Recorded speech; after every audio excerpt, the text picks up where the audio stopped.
नमस्कार. ग्रीन रुद्राक्ष चॅरिटेबल ट्रस्टच्या वतीने आणलेल्या या एका अत्यंत महत्त्वाचा आणि माहितीपूर्ण स्पष्टीकरणामध्ये आपल्या सर्वांचं स्वागत आहे. आज आपण अशा एका विषयावर बोलणार आहोत जो आपल्या प्रत्येकाच्या रोजच्या जगण्याशी थेट जोडलेला आहे.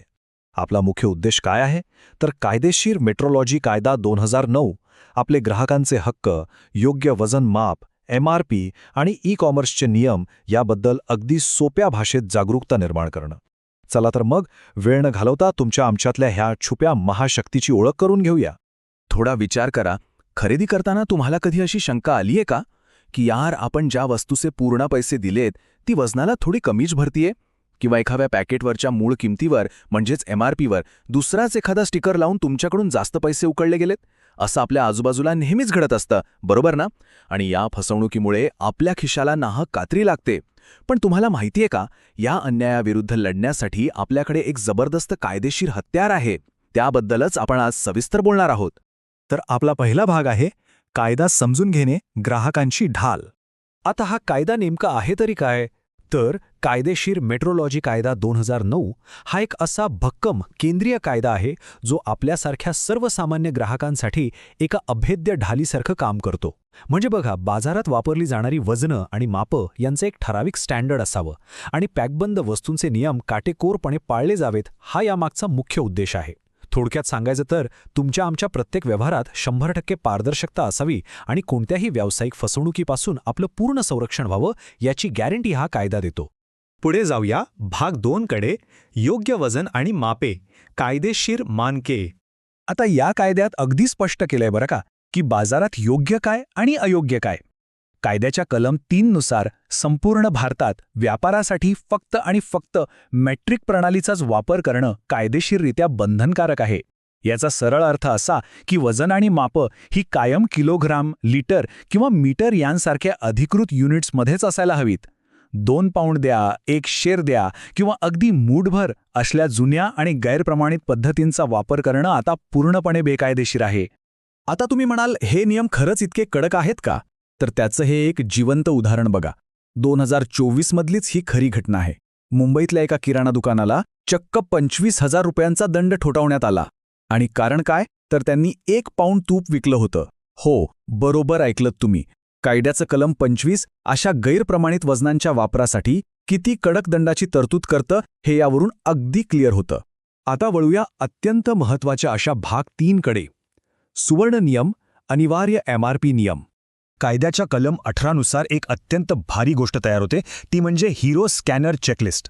बाजारात मिळणाऱ्या प्रत्येक पॅकबंद वस्तूवर काही विशिष्ट माहिती असणं कायद्याने सक्तीचं आहे. म्हणजे बघा, उत्पादकाचं किंवा आयातदाराचं नाव आणि पत्ता, वस्तूचं सामान्य नाव, तिचं अचूक वजन, ती वस्तू पॅक केल्याचा महिना आणि वर्ष, MRP आणि सर्वात महत्त्वाचं म्हणजे जर आपल्याला काही तक्रार करायची असेल तर त्यासाठी कस्टमर केअरचा फोन नंबर आणि ईमेल ID तिथे ठळकपणे दिसणं अनिवार्य आहे. आणि आपण सर्वांनी एक वाक्य कायम लक्षात ठेवायलाच हवं, ते म्हणजे MRP RS inclusive of all taxes, म्हणजेच सर्व करांसहित कमाल किरकोळ किंमत. हा नियम एकदम स्पष्ट सांगतो की MRP व्यतिरिक्त एकही रुपया अतिरिक्त कर किंवा छुपा चार्ज म्हणून तुमच्याकडून वसूल केला जाऊ शकत नाही. जर कोणी MRP पेक्षा जास्त पैसे मागत असेल किंवा जुन्या किमतीवर स्वतःचा नवा स्टिकर लावून किंमत बदलत असेल ना, तर तो एक अत्यंत गंभीर आणि कायदेशीर गुन्हा आहे. हे नियम फक्त कागदावर नाहीत बरं का. याचं एक अगदी ताजं उदाहरण सांगतो. 2025 मध्ये दिल्लीतल्या एका खूप मोठ्या आणि प्रसिद्ध मध उत्पादक कंपनीने एका ग्राहकाकडून MRP पेक्षा फक्त 10 रुपये जास्त घेतले. फक्त 10 रुपये. पण ह्या एका चुकीसाठी त्या कंपनीला तब्बल 50,000 रुपयांचा दंड भरावा लागला. आणि नुसता दंड नाही, तर त्यांचा संपूर्ण मालही जप्त करण्यात आला. कायद्याची खरी ताकद काय आहे ते यावरून समजून घ्या. आता येऊया आजच्या काळातील सर्वात महत्त्वाच्या विषयाकडे. भाग 4. डिजिटल बाजारपेठ, ई-कॉमर्स संरक्षण. कायदा अगदी स्पष्ट शब्दांत ठणकावून सांगतो की भारतात इंटरनेटवरून विकल्या जाणाऱ्या सर्व वस्तूंना लीगल मेट्रोलॉजी नियम 2011चं तंतोतंत पालन करावंच लागतं. सोप्या भाषेत सांगायचं तर ऑनलाईन शॉपिंग ॲप्स आणि तिथले विक्रेते यांच्यावरही तुमच्या गल्लीतल्या प्रत्यक्ष दुकानांइतकीच कायदेशीर जबाबदारी असते.